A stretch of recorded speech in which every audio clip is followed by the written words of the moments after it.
Based on his recent campaign stops, it's likely he'll want to talk about ideas about foreign policy. His reckless ideas about foreign policy. You know, his campaign failed to provide and has failed to provide a coherent vision on how he would enhance our security, strengthen our alliances, and end the war in Afghanistan. He and his Republican friends ran a national convention where they neglected to recognize the service and the sacrifice of our veterans and the men and women in armed services. You know, this visit comes on the heel, as I said, of the Democratic National Convention, where veterans and men and women in service were honored, and foreign affairs accomplishments were celebrated, and the vision for the future was outlined. President Obama at this convention did what Mitt Romney has failed to do: offer a real, achievable plan that will create jobs, expand opportunity, ensure an economy that's built to last, one that's built from the middle, not from the top down. President Obama believes that America is better off when everyone gets a fair shot, does their fair share, plays by the same rules. That's why he laid out his vision to restore the values that built the largest middle class and the strongest economy the world has ever known.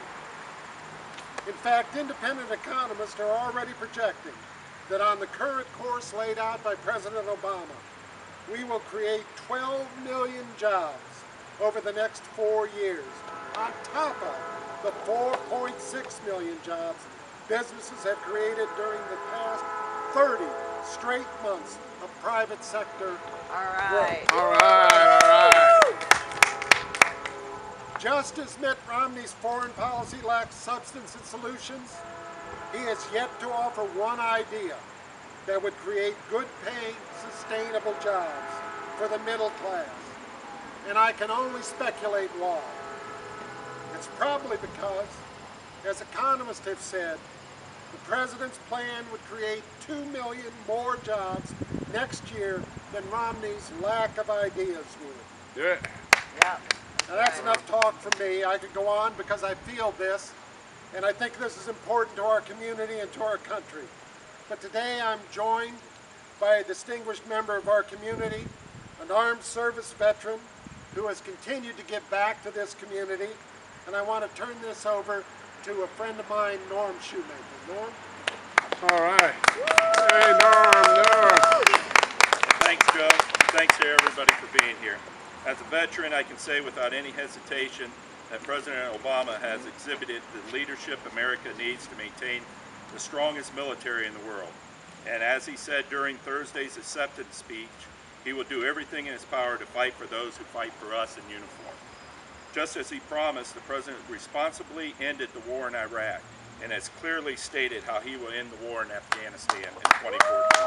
All right. Now compare that to Mitt Romney, who called the end of the Iraq war a tragedy, in that it even bothered him to mention the 79,000 troops still in Afghanistan.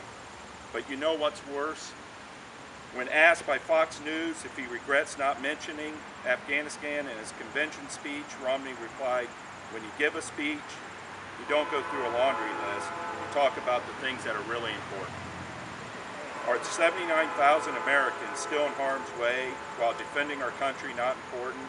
Is ending the nation's longest war responsibly not important? Frankly, Mitt Romney lacks the foreign policy judgment we need as Commander-in-Chief.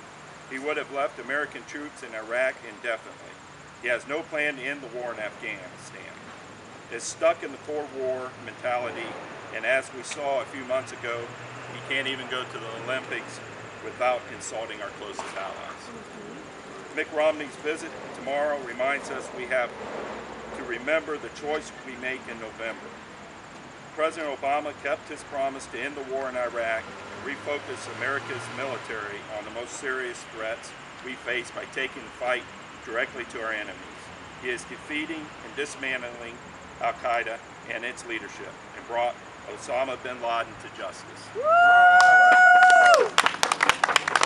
In And the President's commitment to our armed forces and veterans is unmatched.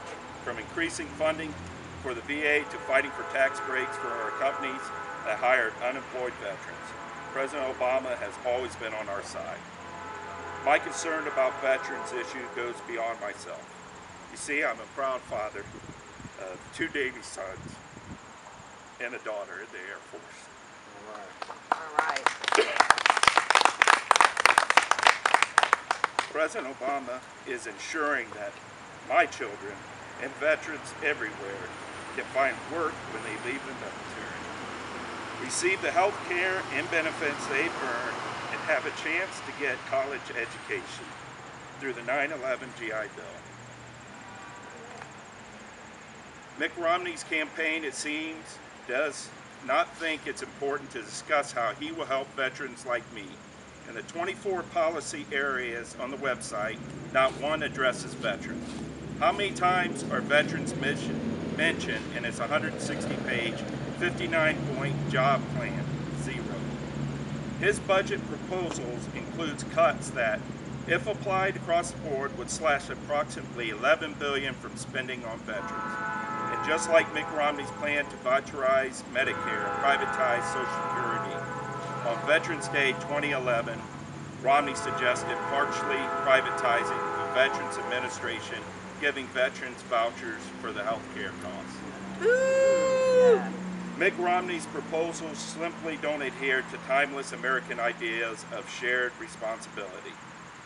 As the President said, this election offers the clearest choice in generations. As a veteran, on this issue important to us, it's especially true. The President is an exceptional Commander-in-Chief and has shown unshakable commitment to veterans like me, and that is why I stand for him. All Thank right. you. Thank you. Thank you. All right. Do you have any questions? Can we do anything for you? We're done now. I captured